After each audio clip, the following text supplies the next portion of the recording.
Greetings, carbon-based bipeds. I think this is the Daily Sleepy number 20. I'm not sure. I'll have to look. You'll be able to see down below whether I'm right about that or not. But I'm pretty impressed by myself having kept up with it. Although I did have a slightly more complicated thing that I thought I would get to today. I'll have to do it another day. Just would require me to take a bunch of screenshots on my iPad. So that's coming up. Actually, I have two different ideas that will take a lot of screenshots from my iPad. Stuff I've been thinking about doing for a long time. And since I now need... Wait, am I being recorded here? Oh, yes, I am. Sorry about that. Didn't see the little green light on my microphone. Since I now need to put out a lot of videos, it'll hopefully get stuff out of my system. But this is more minor. I'll do some more comic book thoughts here on books that I haven't, very current books that I haven't yet done in comic book thought, given my thoughts on yet in all these other recent videos. And then I'm going to show you a huge stack of books that I have from out of the library, comic book related books from the library, for those who are interested. But first, the comic book thoughts. I'm going to try to do this quickly. I don't know how the guy who does the one word or less comic book reviews does it. I don't think I could bring myself to only say one word about a comic, or figure out what one word matches. I guess I could say anticlimactic, although there's more to come. This is not the end of the Emperor mini arc of the Exo Man of War. But a bit of a spoiler, he becomes the Emperor at the end of this comic, in a fight with the previous Emperor, ostensibly because he wants to unite the planet and free everybody, not because he wants to be Emperor. I still found, like the last issue, I found the artwork too dark, but I still enjoyed it. But I definitely wished the artwork was easier to see. I feel like the artist is doing himself a disservice with this coloring, because I think the artist is, there is a colorist mentioned too this time. There's definitely cool stuff here. But so the pacing by Matt Kindt, who's generally doing a really good job on Valiant Comics, here seems to have a bit of a hiccup where we just have this build up the night before the battle, and then the battle is not presented that well, is not paced that well. The conclusion he planned of it, where with the man on man kind of Emperor versus Exo Man of War versus Eric without his armor, that was good. But it just, the pacing, the build up to it, and the delivery of that finale was weaker than the rest of this very excellent series. But it's not the end of the series, so Kindt probably has a longer game he's aiming towards, and this was just a little step he wanted to take. Okay, Savage Dragon. I really enjoyed this issue where Malcolm, the new Savage Dragon, I guess the son of the original Savage Dragon, and his very weird wife. And for background, this is only the third issue of Savage Dragon I've read in current time of Savage Dragon. I think I started with issue 225, which actually I haven't read in its entirety yet. So I really started with, I happen to have it right here, issue 226, which I was sure I was not going to like because of it taking kind of a political angle. And I just, even though obviously Trump is a bad guy here, and I'm not a big Trump fan, it's not my cup of tea. But somehow he did it pretty well, and I really love his current art style, which is a mix of Kirby and Ditko and a bunch of other stuff. He has a really nice inking style. I really notice his inking constantly and really like it.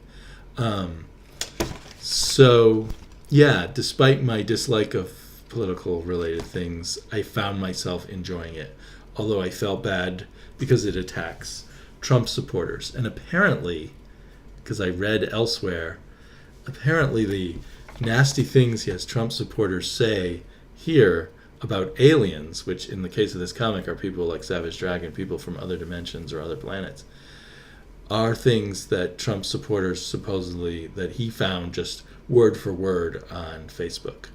But I still don't think it represents all people who voted for Donald Trump. So that's kind of problematic.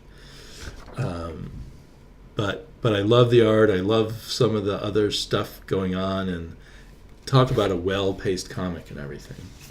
I think I actually liked this. This issue was a little cheesier, and Canadians were basically all good and all great, and maybe it makes me want to move to Canada if it's as wonderful as it's portrayed here, as the people of Canada are wonderful.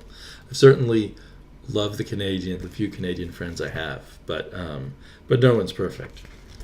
But anyway, great artwork. This character Malcolm is a little, I don't know what the word is, a little too on the nose, a little too what he is. That doesn't even make sense. I don't know what to say about it. But there's really cool stuff.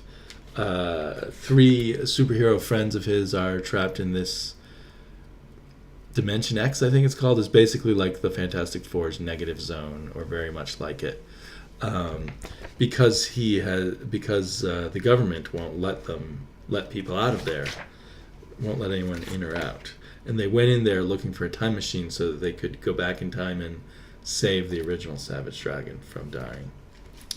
An interesting thing about this issue at the back, well, there's this, it's really kind of nice to see this huge, what is it, 1, 2, 3, 4 pages of letters.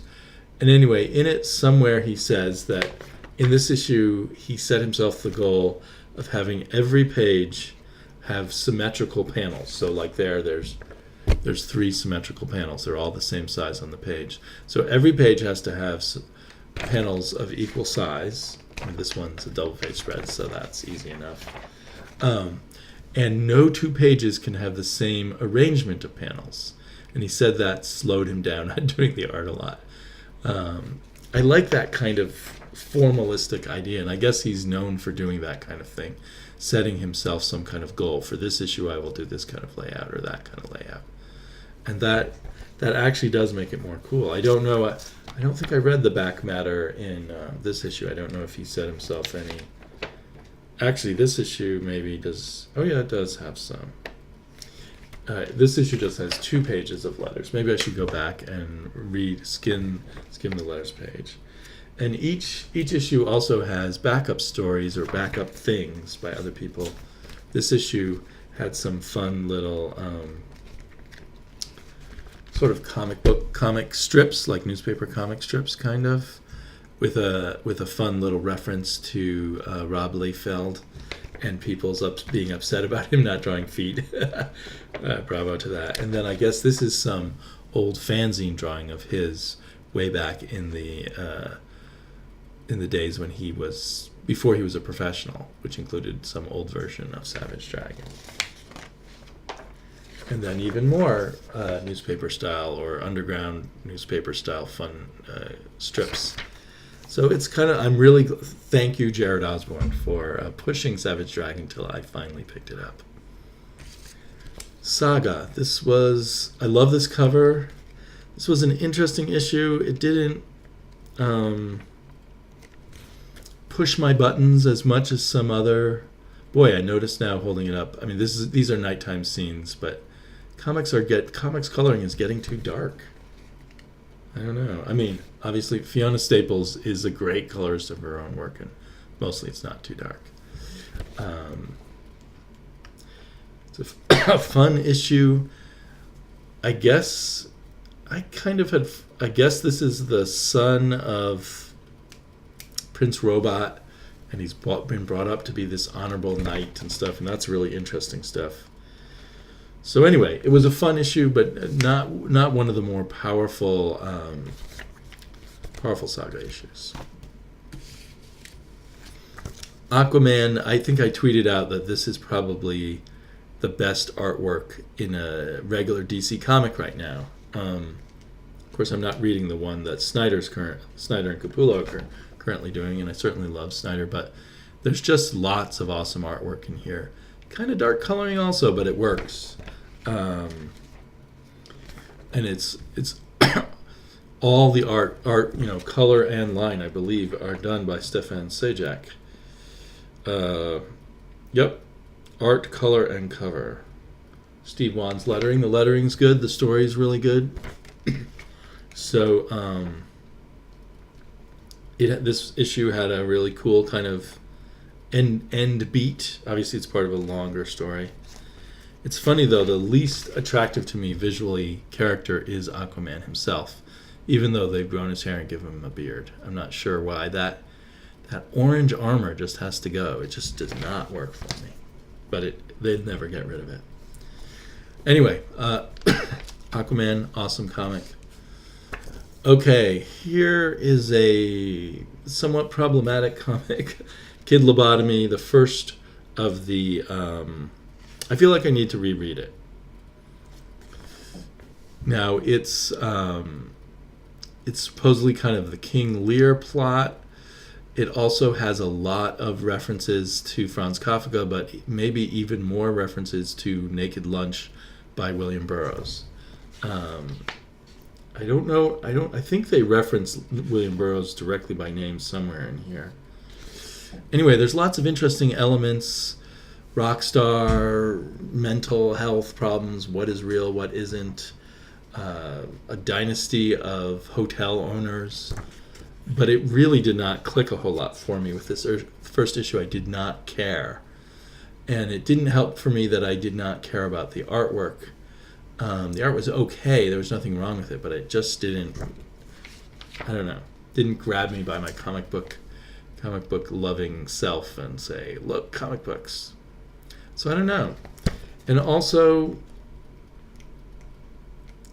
the idea that this is all part of a connected group of Black Crown comics, I don't know if that's going to work well either. We'll see. Time will tell. I'm being given warnings by...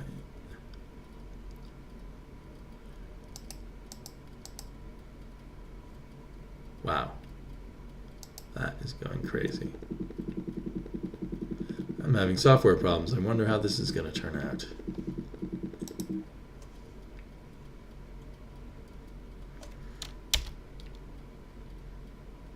Huh. Well, am I still recording? That was bizarre. That was really bizarre. I don't know what you guys saw, but my whole screen went crazy. It was apparently due to the software with my new Logitech camera. Superman, I grabbed this. It's not on my... I took it off my pull. I think I'm going to have to put it back on my pull. We got this... Everybody basically... We got this whole apocalypse Superman and Lex Luthor story that I just really want to know what happens next. Interestingly, it doesn't line up at all with the New God stuff we saw in Mr. Miracle, nor does it line up with the New Gods stuff we've seen in Green Lantern. Does that matter? I guess not. But it's interesting to note. Even here, I don't know. The color's okay, but everybody likes to go a little dark right now. Funny.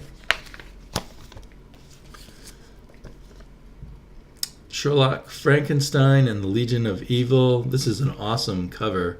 Same artist who does the interiors. The interiors didn't blow me away as much. I think, again, a kind of a coloring problem, and I think it was the artist coloring himself. But most of all, I felt like, while interesting, it doesn't, compared to the book that it's a companion to, the Black Hammer. It says right here, From the World of Black Hammer. Compared to that book, it just doesn't, it isn't as good. It just doesn't have as much of that certain something about comics nostalgia and combined with an indie comics feel and everything. But there's certainly extremely cool elements in here, extremely cool kind of monster bad guys. Even the character, though, of Black Hammer's daughter, I can't remember her first name right at the moment. maybe because there's her own narration over everything, talking about, oh, when my superpower is being stubborn and stuff like that. She just doesn't seem as strong of a character as she did previously. But I will certainly keep getting the issues. It was still a fun read. And maybe it will build up steam. But I think that in a way, with this first issue, I felt that Jeff Lemire was kind of taking it easy. There's kind of, he'd set up for himself an easy little plot gimmick of this girl trying to investigate the disappearance of her father, and she'll just, in each issue, meet different supervillains, and Jeff Lemire will show off his kind of weird variations on all the supervillain ideas from old comics. I could be wrong. I hope I'm wrong. It'll still be fun even if that's all it is. Okay, so that's all the comics and the thoughts I had about them. I remember when I was 11 and I spent 1 year in Honolulu, Hawaii, and then we were in a big city, and the big city meant it had a big library because I'd been living in this small town of 2,000 people in Connecticut, and we had a library that was a volunteer-run library that was in some old fire, what used to be the fire department's garage, and when the fire department got a bigger garage for their trucks, they made it into a library. And there was one shelf at the bottom of the shelves that had some science fiction in it, and certainly nothing about comics. But in the Honolulu library, I would search and search for books about comics, and I think I found one. It was kind of a history of comic strips in America, really. And then I would find collections of New Yorker comic strips, and I would search through those and read the ones by Charles Addams about the strips that eventually became the Addams Family. But I couldn't, I thought, oh, somewhere in this big library there's some books about comics. Now libraries are chock full of collections and all of that stuff, at least our libraries in America. I live in a city probably almost as big as Honolulu now, so I do have access to a lot more than if I lived in a small town. But I think even the small town library would have some graphic novels now. So even though I have way too many comics, I go to the library and I grab things. Sometimes I get a little thought in my head and I go and put a hold on something, and then it comes, it's a county-wide library, so it comes from one branch to another, and then I go pick it up. I thought I wanted to read some more old Captain Marvel, so I got this one, Shazam: A Celebration of 75 Years. I think I've read one story in here so far. A lot of the stuff I get out of the library, and then I return it without having read it all or that much of it. It's kind of another part of this excess of too much entertainment, too much information. I got this X-Men omnibus out of the library. I've gotten it out of the library before, mostly because I wanted to look over the Neil Adams era of the X-Men, which is contained somewhere in this volume. And these are very nice reproductions of him, because other versions, other republications of them have been recolored and somewhat ruined by 1990s style recoloring. But these omnibuses, for whatever reason, maintain more the original coloring. Those Roy Thomas, Neil Adams X-Men, I love looking over. I guess I could buy the original issues, but I enjoy that. And obviously I don't need it enough that I've never bought the omnibus of it yet anyway. And then I'm not quite sure. I thought I wanted to look back at some old Avengers. Here's the first volume of the Avengers omnibus, redraw, famous first cover homage by J.R. John Romita Jr. No, just John Romita Jr., what am I saying? Does this go through to the reboot era?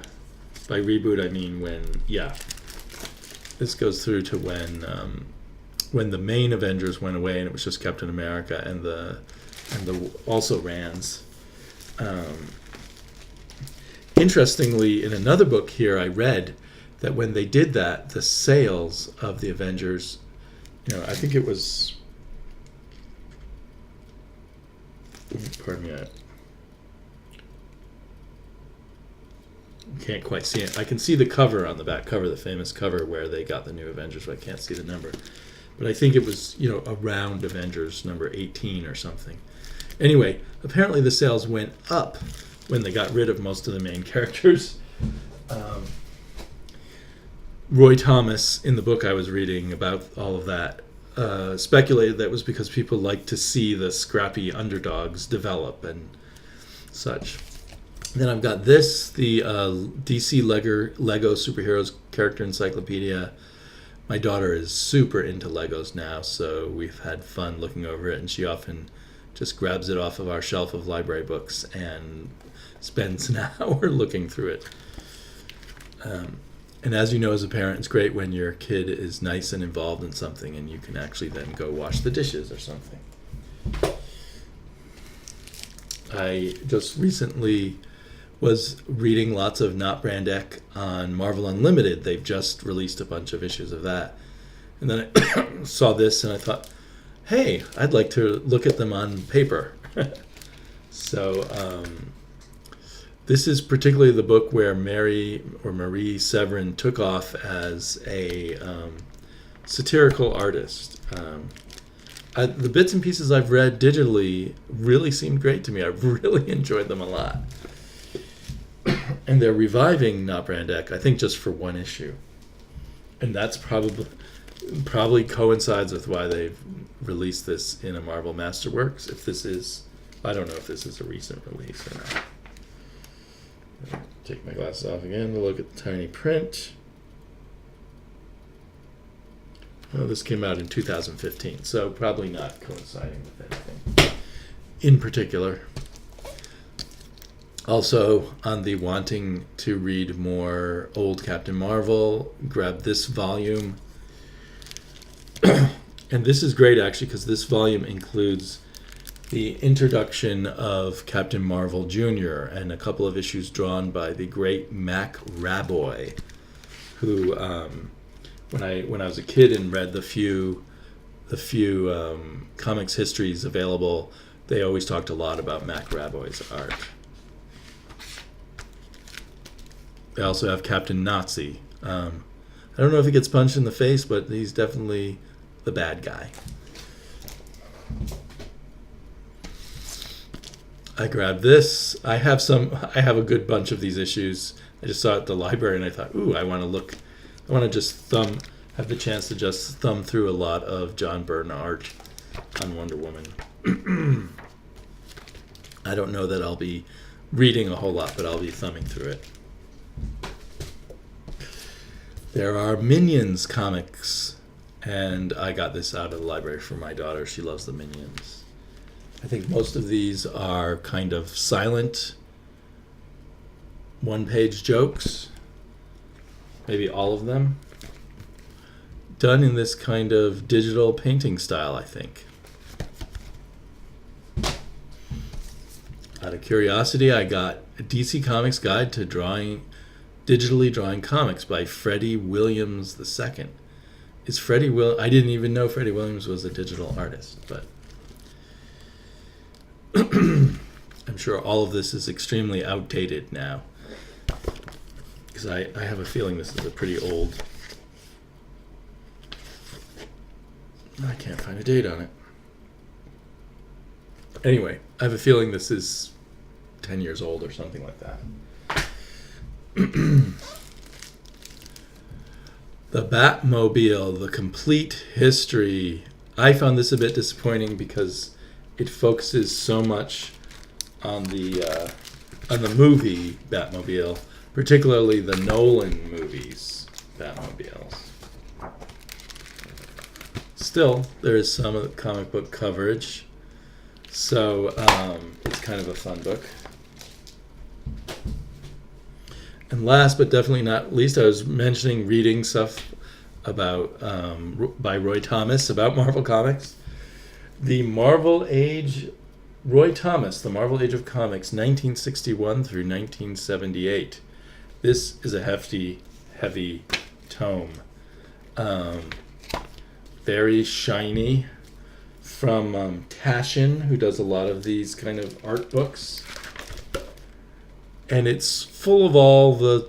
I mean, I've gone over the Marvel history so much. It's full of all the typical covers and panels, face it, Tiger, you've hit the jackpot, that kind of thing. It's all in here.